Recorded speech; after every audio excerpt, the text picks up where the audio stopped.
Hi and welcome back to PDA Dad UK. In this episode, we're going to be looking at the role of the amygdala.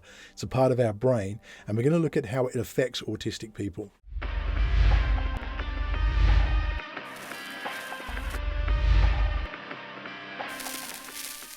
As I say, thank you for joining me. Welcome back to PDA Dad UK. Before we go on any further, can you go hit like, hit subscribe and ring the bell? You'll always know when we've got new content coming up. It also helps because I'm trying to really push to get 10,000 subscribers, and every subscribe helps to that. So please do that because it gets the message out much more clearly, and we all want people to understand autism better so that they can be more accepting and understanding of autistic people. So as I say, in this episode, we're going to be looking at the role of the amygdala. So the obvious first point we've got to make is, what is the amygdala? Well, the amygdala is a part of our brain. It's about the size of an almond, which is where it actually gets its name from. And it's sort of central, and it's located toward the bottom of our brain. And basically, it's our threat detector.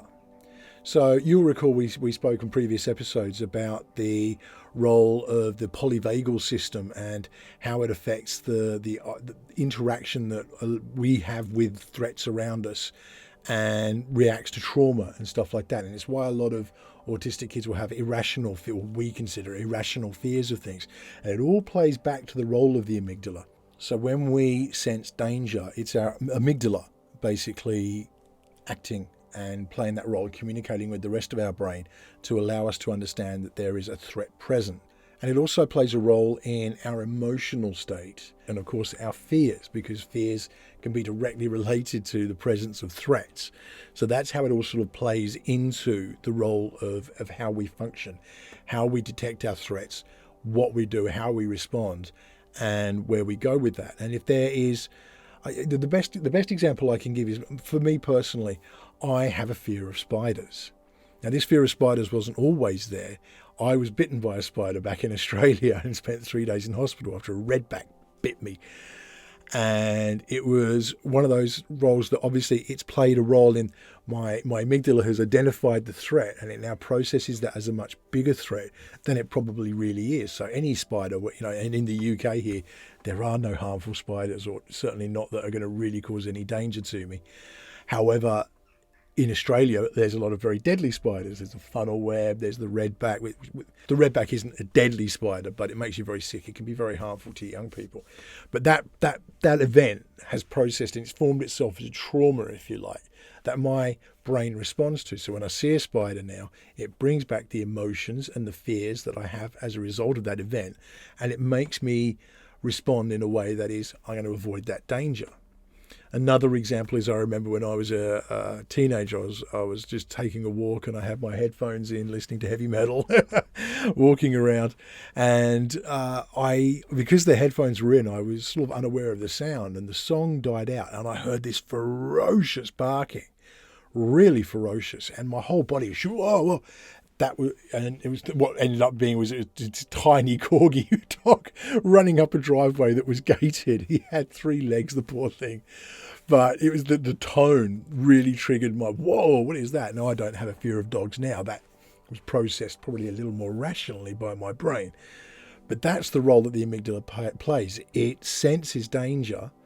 It translates that so it can process our responses in our brain. Now, the reason this relates to autism is because the amygdala plays a big role in these processing of emotions, of fears, and of our sensory state. And a lot of research has shown that the amygdala likely plays a big role in autism and how it affects autistic people. And if you think back, we talked a lot about the fact that autism is simply a different way of viewing the world. It's a different lens in which we view the world around us. So for autistic people, they will view the world in a slightly different way to what I, as a neurotypical person, would. So for my daughter, her brain processes the world around her just slightly differently. It's why a lot of comedians are actually autistic, and a lot of really deep thinkers, so philosophers and scientists, they see things in that slightly different way, and it allows us to, as in the human race, to be able to look at things in a different perspective and make new discoveries. And that's the reason why there's so many very famous autistic people who've made amazing progressions for us in the realm of science. So understanding that the world is just viewed in a different way. For an autistic person, when they process danger, it could be that it's heightened or lowered because the amygdala isn't communicating in the same way it does in my neurotypical brain. What it may do is overreact and cause the irrational fears that we see. We'll come back to that polyvagal theory we talked about. But it also relates to potentially being under. And so we often, hear that my child has no fear. A lot of parents with autistic kids will say they appear to have absolutely no fear whatsoever. And that leads into this sort of dangerous thing. And it relates to things like ADHD and other forms of neurodivergence as well. Because obviously you often see that, the ADHDers will go to extreme sports and things like that as they get older. And it's because that is it fires the dopamine, which we talked about in previous episode. But it's also that processing of danger and fear isn't as readily translated by the amygdala to the rest of the brain. So they respond in a different way. So they may have fears that are either heightened or they can have fears that are actually reduced and they don't feel it in the same way, which can obviously be a concern, but can also be very helpful. So looking at a way to describe the amygdala in everyday terms, really, it's the part of our brain that is our surveillance hub, if you like. If you liken it to your homes now, where people have cameras in their doorbells, they may have cameras and CCTV around the house, and that's a surveillance system. And it's basically you may get a warning on your phone or something if a camera's triggered, and you'll look and you'll see if it's anything out there. That's what the amygdala is doing within our brains. It's our surveillance that's basically registering threat. And so you may get, some autistic people may have an irrational fear of other people they don't feel safe around. And that leads to masking and things like that, where it all gets repressed and it explodes later. We talked about that in previous episodes, and it's a big deal. So do go check that out. Masking is really important to understand. But basically, because that heightened sense of awareness of basically the amygdala overreacting to certain situations may mean that there's a distrust or a fear of other people, even if there's no reason to be. It can be a misinterpretation of people's facial expressions, which the amygdala is doing basically. So when we're detecting threat, we're working our brains and our eyes and our senses basically are working overtime, and what they're doing is picking up on all these subtle cues, facial expressions, body language, and we often detect threat. We know when someone's up to no good. They play on it in films and TV a lot. You know when someone's up to no good, they play on it because there's subtleties in, with really good actors, there's subtleties in the way they're playing the character, and they can project that sense of distrust through facial expression and acting that body language. And and you'll have had situations where you just don't feel comfortable around somebody. It may not be a reason for it that you can logically understand, but something in your brain is telling you, don't trust this. And that is the amygdala basically playing on all those senses, registering all those facial expressions, the body language the person's presenting, and it's communicating with the rest of our brain. Warning. And it just puts our alert up. We may not, we'd run away or freak out, but we may just be more wary. We just go in with that sense of something's not right. I sense that something's not right here. And that's how we progress. And that's the amygdala in action. So basically what the amygdala is doing is it's tying together our emotions. So our emotional responses, it's tying together our physical responses and our alertness to the presence of danger. It's keeping that eye on the world around us to keep us safe. It's an essential function of the brain. Because if we didn't have something like that, we'd get in all sorts of danger. We'd not register that we're too close to the edge of that ledge and we need to move back. That car is coming too quickly. I'm not going to cross the road yet. That animal is looking aggressive. I'm going to just keep my distance. All those sort of things play into it. So the amygdala is that constant alertness that we have to the world around us. And it affects our emotions. So fears and anxieties, and obviously we know autism and anxiety have very, very, very strong links. They walk hand in hand. A lot of neurodivergences have different types of effects on our emotional processing, and that anxiety is triggered in so many ways, and it can lead to many different issues. So that's basically, the amygdala being tied up with our emotional responses, our physical responses, and our sensory responses. Now, at this point, it's probably good to make it understood that a lot of this is theory. And there's a lot of research going into the amygdala and its role within autism. And there's danger in that, in my opinion, because we get to this cure thing, and I don't, or cure or cause issues. And I don't think that needs to be addressed. The cause of autism, it's interesting, but does it really matter? Curing something like autism, to me, doesn't need to be done. Autistic people aren't broken.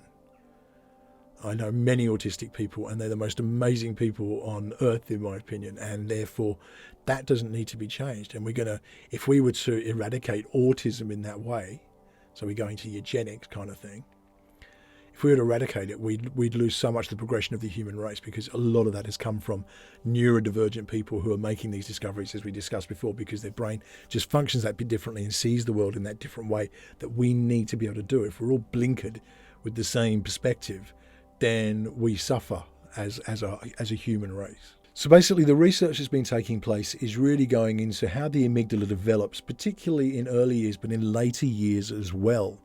And there's been a lot of different discoveries around how the amygdala develops, particularly with young people, particularly with young autistic people.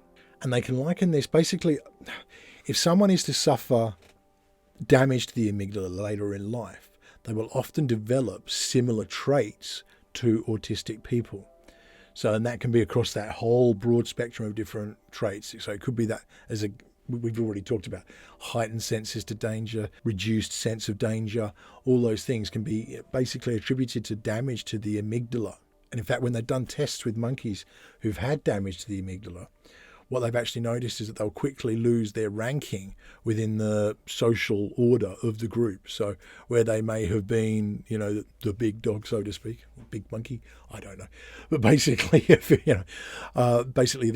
they were in the hierarchy, the upper hierarchy of that particular group of monkeys, then as the amygdala gets damaged, that slowly reduces. Altered amygdala function has also been attributed to things like schizophrenia, bipolar disorder. A lot of different mental health conditions that exist out there often relate back to the amygdala. And it really comes back to what I've said for a long time. Anxiety and all of these different conditions and, mental health issues or, neurodivergencies often relate back to anxiety. There's a huge link between it all. Now, if the amygdala is then processing that anxiety and interpreting it for the rest of our brain, that makes a lot of sense to me, and I can see how that can interact. Understanding the amygdala's role and understanding how our kids, how autistic people in general are processing the world around them with that, maybe that heightened or reduced sense of danger and interpretation, it affects the emotions, it affects our sensory interpretation, and that makes a big difference. So it can really be seen, and I find that really helpful. It really helps me to understand my daughter in a much stronger and healthier way, I think. So back in the 2000s, they started this research. They were using it on deceased people. They were using controls, as in neurotypical people, and they were using autistic people post-mortem to examine the brain. And they found that there were differences with the amygdala between autistic people and between neurotypical people. So this helps to understand that the amygdala is playing a different role when you are autistic or when you're a neurodivergent in some way. It's working differently. What they found is that it can be overdeveloped early. It seems to be that it's kind of like if you've got a length of time and something for a neurotypical person, the amygdala may develop in a straight sort of upward path.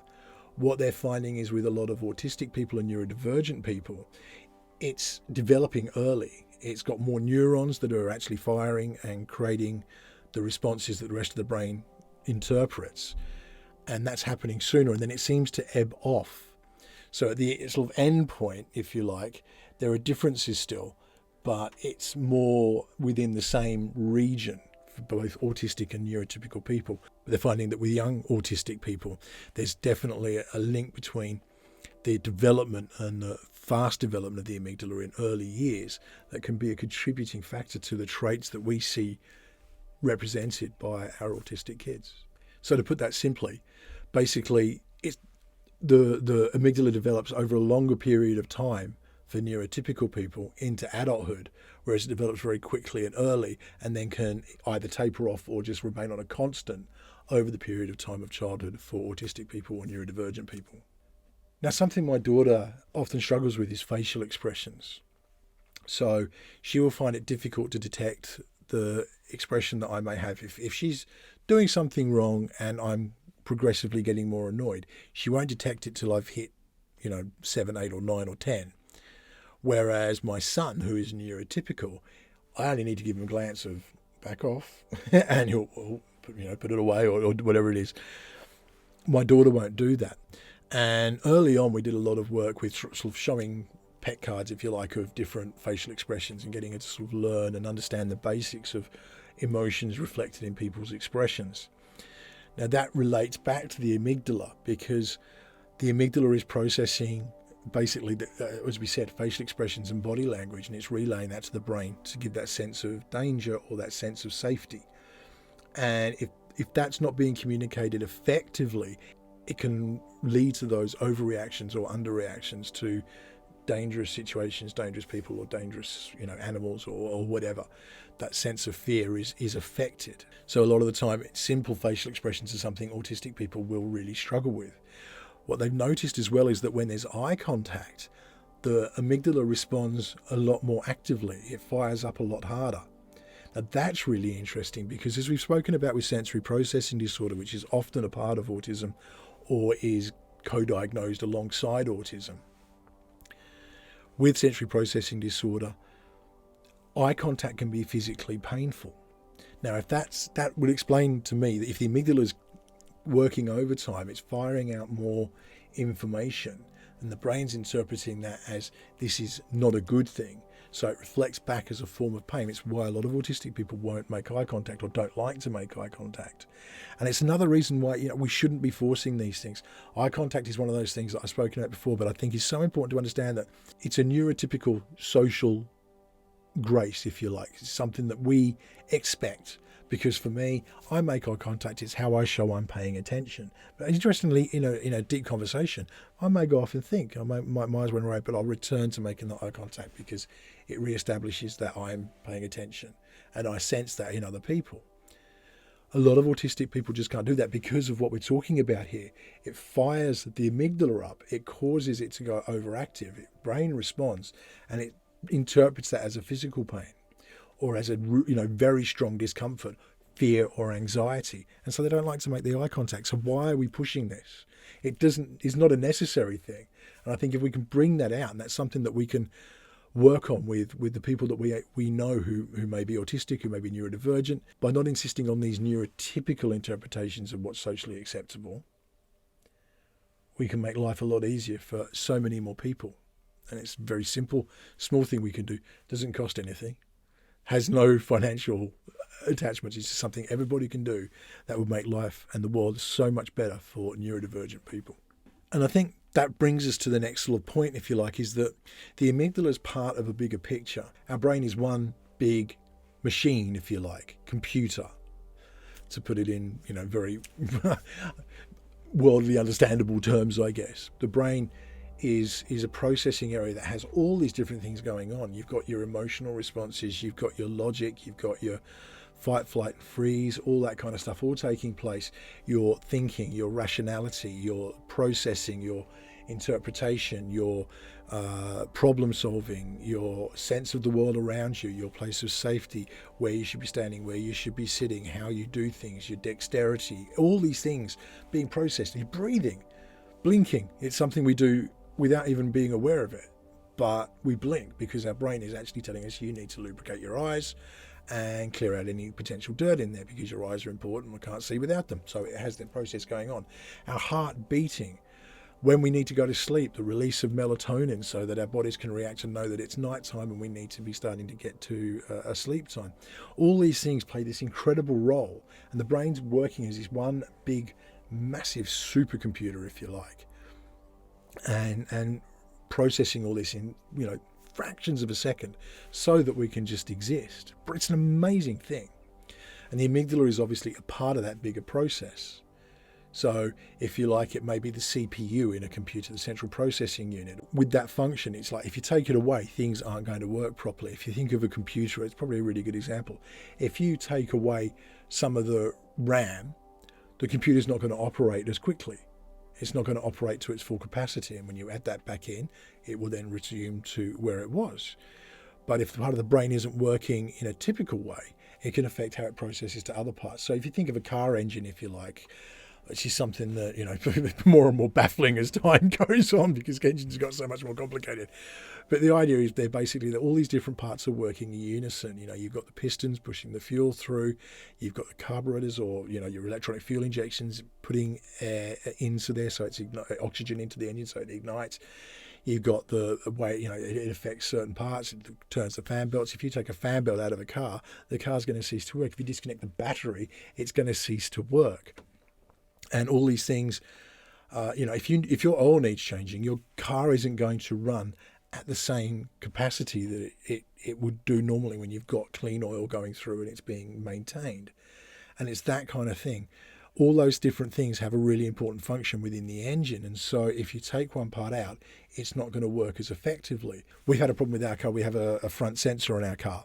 So, it's adaptive cruise control. It can pick how far away cars are in front and make sure that you're keeping a safe distance and all that kind of stuff. Now, it stopped working in our car because the sensor's not working. Now, the car works fine, but that one thing isn't working. And so it's just not relaying the information to me that I would have normally. If your car stereo breaks, the car works fine. You're just there without music. So in the same way, if a part of the brain, if the amygdala isn't functioning as it should be, the information it's sending out to different parts of the brain is going to be altered. And if different parts of the brain are interpreting the information it's receiving from the amygdala, it's going to interpret it differently and your reactions are going to be different.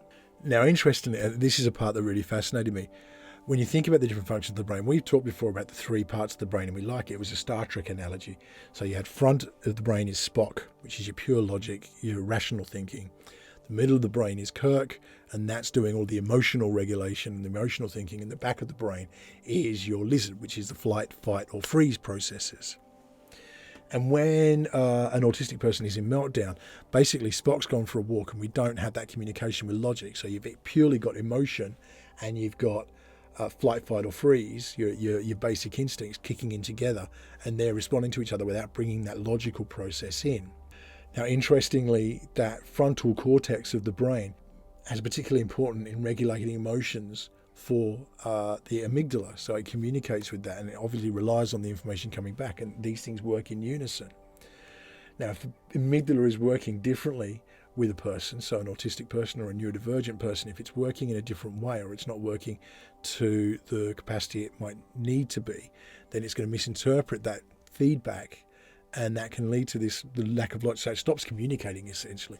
The amygdala stops communicating with the frontal cortex.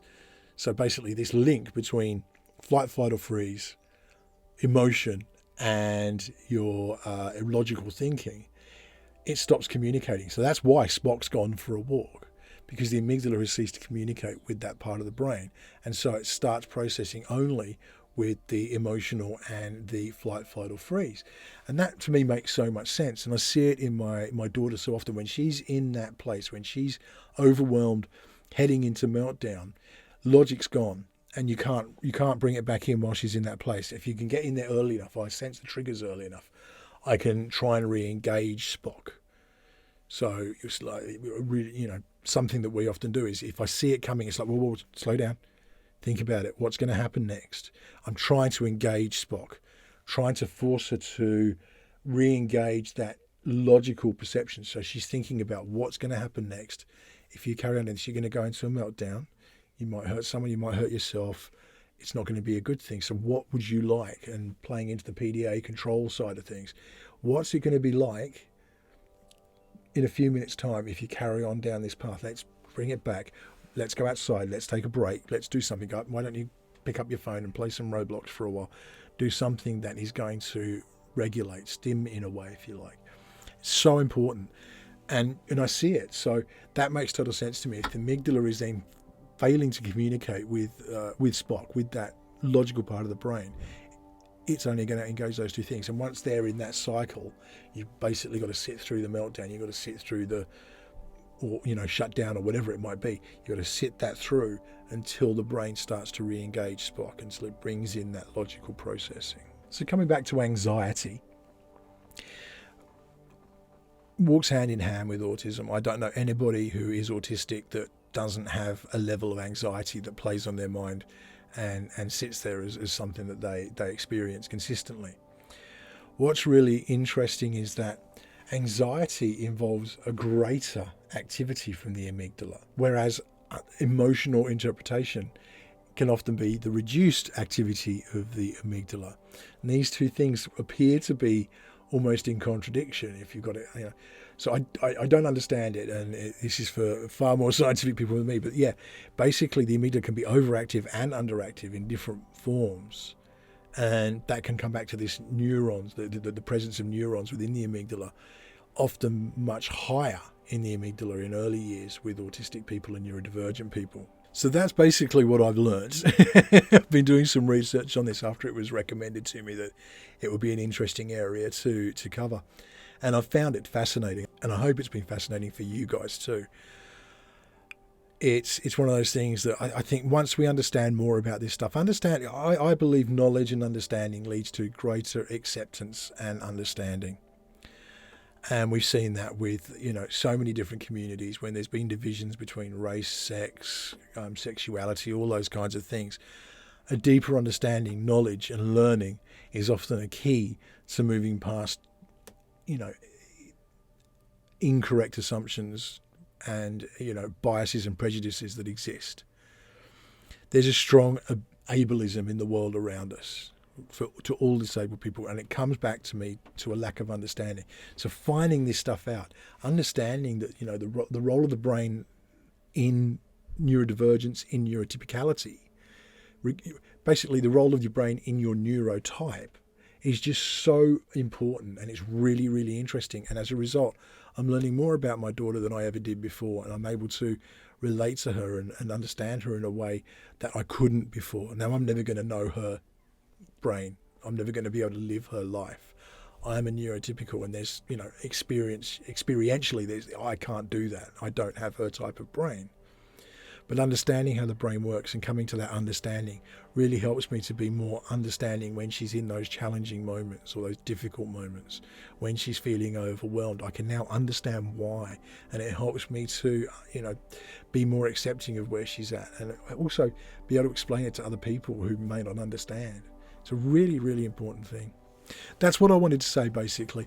I would love to hear your feedback. If you've got any knowledge of the amygdala, if you have, examples of times that you can see this playing out, please pop it in the comments, or if you found it useful, just chuck that in there as well. Please do hit like, hit subscribe. Help me reach that 10,000 subscribers. Would be amazing.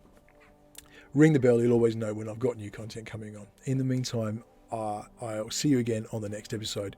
Please stay safe.